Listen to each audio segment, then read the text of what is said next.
இன்றே டவுன்லோட் செய்து உங்கள் ஃபேவரட் ஷோக்களை என்ஜாய் பண்ணுங்க. ஏப்பா உன் மாமனார் பத்தி பேசுறதெல்லாம் சரி, எங்கம்மா அவரு? பிரச்சாரத்துக்கு ஆளையே காணோம்.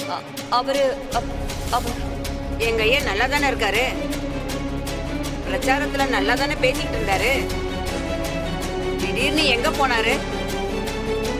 வெளியில என்னென்னமோ பேசிக்கிறாங்க, அதெல்லாம் உண்மைதானா? அது போடுங்கம்மா ஓட்டு, போடுங்கம்மா ஓட்டு, போடுங்கம்மா ஓட்டு, போடுங்கம்மா ஓட்டு, போடுங்கம்மா ஓட்டு, போடுங்கம்மா ஓட்டு.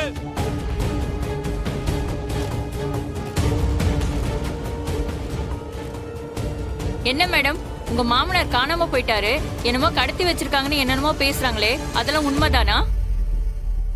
தயவு செஞ்சு என்கிட்ட எதுவும் கேட்காதீங்க, எனக்கு கொஞ்சம் பிரச்சாரம் பண்ண விடுங்க. அது எப்படி மேடம்? தொகுதியோட முன்னாள் அமைச்சர் திடீர்னு ராஜினாமா பண்ணிட்டு போயிட்டாரு, திடீர்னு காணாம போயிட்டா எப்படி கேட்காம இருக்க முடியும்?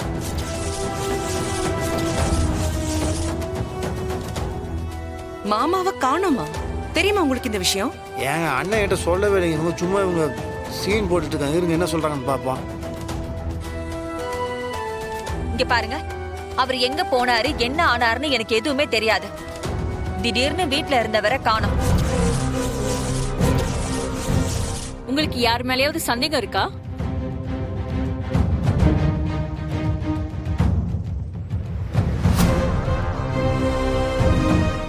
சந்தேகமே இல்ல. நாங்க ஜெயிச்சிருவோங்கிற பயத்துல அவரோட புள்ளையே அவரை கடத்தி வச்சிருப்பாரோன்னு எனக்கு சந்தேகமா இருக்கு.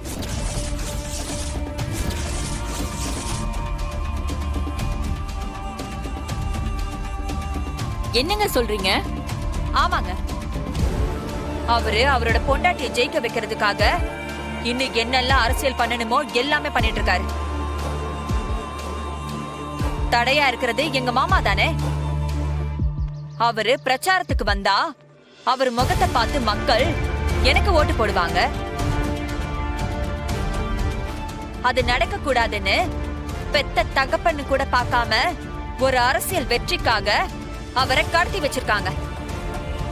அந்த அளவுக்கு என் குழந்தை சீப்பா இறங்குவாருன்னு நான் நினைச்சு கூட பார்க்கல. ஹலோ அண்ணே, போதும், ஓவரா சீன் போடாதீங்க. இல்ல நானும் பார்த்துருக்கேன், மரியாதை கொடுத்தா சும்மா ஓவரா போயிட்டு இருக்கீங்க. நான் ஏங்க கடத்தணும்? போய் பேசுறதுக்கு ஒரு அளவு இருக்கு. நீங்க தான் அரசியலுக்கு புதுசு, நான் புதுசு கிடையாது. உங்களை மாதிரி 1000 பேரை பார்த்து தான் நான் வந்திருக்கிறேன். அவதூறு பரப்புறதுக்கு ஒரு அளவு கிடையாது. நீங்க உங்களுக்கு மட்டமான புத்திங்க, எல்லாரும் உங்களை மாதிரி இருப்பாங்க நினைச்சிட்டு இருக்கீங்களா? அப்ப மாமா எங்க போனார் வெற்றி? என் கூட நின்று பிரச்சாரம் பண்ணிட்டு இருந்தவரு திடீர்னு காணாம போனாருன்னா அதுக்கு யார் காரணம்?